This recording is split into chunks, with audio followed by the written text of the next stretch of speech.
Now, the book of John, chapter 5, verses 1 to 9, gives us a very interesting account of an event that occurred at the pool of Bethesda.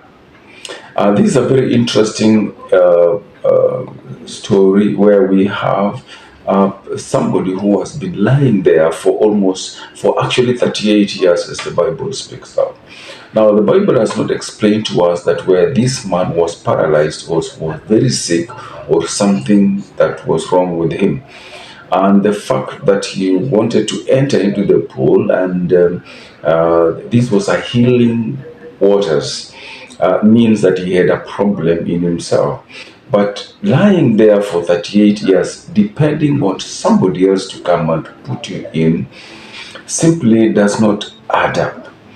However, let's take the story as it is, because we are being told about the pool of Bethesda, which is a significant location in the Gospel of John, chapter 5, verses 2 to 9, where Jesus performed one of his healing miracles. Now, the pool is located in Jerusalem near the Sheep Gate and was known for its association with healing.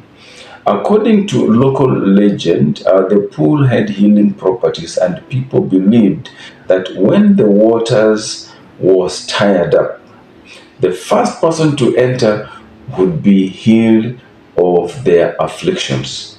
How interesting could that be? That the first person who enters, for example, our church, becomes the first person to be healed. That was a very unfair way of dealing with things. If that was how God worked it out, it was quite surely it was simply unfair, because you are a very sick person. Now there are stronger people than you. Then how come that when you need the healing more, then that is when you are not restored, because the stronger person gets the benefit of the healing, or the faster one gets the benefit of the healing. Now, in the biblical account, Jesus encounters a paralyzed man who had been lying by the pool for 38 years. We are not explained what kind of paralysis this man had. And so the Bible says, and this description says that, and he was unable to enter when the waters stirred. So, in a demonstration of grace and divine power, Jesus heals the man with a simple command: get up, pick up your mat, and walk. Now, what exactly does this tell us? This is something, because in some other instances we see Jesus touching the person. For example, he picked on the mat, spat on it, and applied on the eyes of the person, and he was seeing. And in some instances, now he had to lay their hands on them, and they woke up and went or started walking.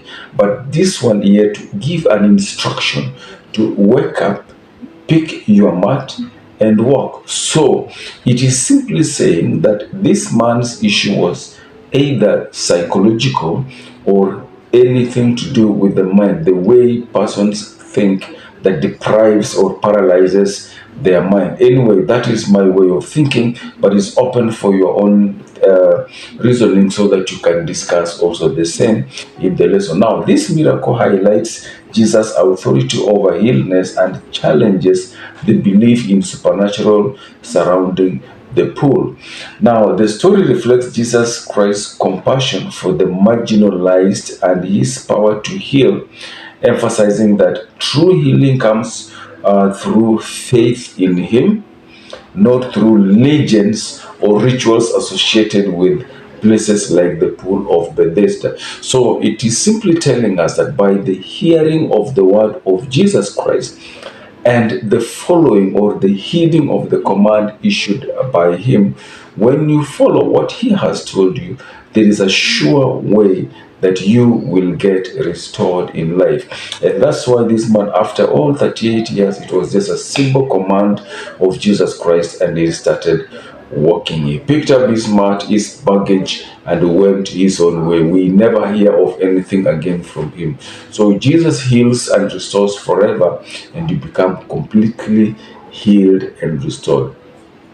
So I welcome you once more as we get through the session, study, comprehend about it, meditate about it, share with your friends, and let us completely or let us continuously build one another. Shalom, and I welcome you as we continue with our lesson study in this season.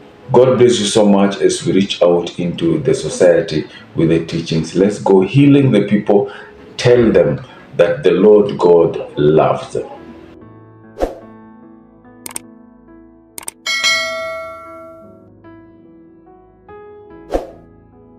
Some time later, Jesus went up to Jerusalem for one of the Jewish festivals. Now there is in Jerusalem near the sheep gate a pool, which in Aramaic is called Bethesda and which is surrounded by 5 covered colonnades. Here a great number of disabled people used to lie, the blind, the lame, the paralyzed. One who was there had been an invalid for 38 years. When Jesus saw him lying there and learned that he had been in this condition for a long time, he asked him, "Do you want to get well?"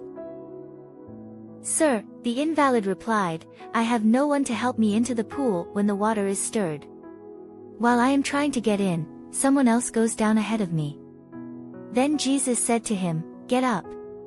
Pick up your mat and walk." At once the man was cured. He picked up his mat and walked. The miracle at the pool of Bethesda. The next sign John records took place at the pool of Bethesda stated in John chapter 5 verses 1 to 9. It was believed that an angel caused movement in the water and that the first sick person to enter the water would be healed. As a result, the porches of the pool were crowded with those hoping to be cured at the next occurrence. Jesus went to Jerusalem, and as he passed by the pool, he saw the waiting throng. What a sight it must have been, too. All these people, some surely quite ill, waiting and waiting by the water for a cure that surely will not come. What an opportunity for Jesus. Because anyone by the pool obviously wanted to get well, why did Jesus ask the paralytic if he wanted to be healed? When one has been sick a long time, the sickness becomes the norm. And strange as it may seem, it can sometimes be a bit disturbing to leave the disability behind. The man implies in his answer that he wants healing. The problem is that he is looking for it in the wrong place, while the one who made man's legs is standing right in front of him. Little did the man know who was talking to him, although after the healing, he might have started to understand that Jesus was, indeed, someone very special. Jesus does not ask this sufferer to exercise faith in him. He simply says, "Rise, take up thy bed, and walk." But the man's faith takes hold upon that word. Every nerve and muscle thrills with new life, and healthful action comes to his crippled limbs.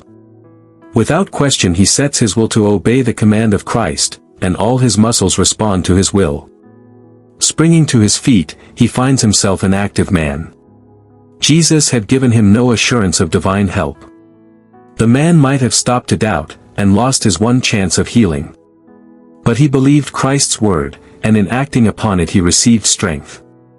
Jesus later encountered the man in the temple and said, "You have been made well. Sin no more, lest a worse thing come upon you." Now, we need to ask ourselves, what is the relationship between sickness and sin? Why must we understand that not all sickness is a direct result of specific sins in our life?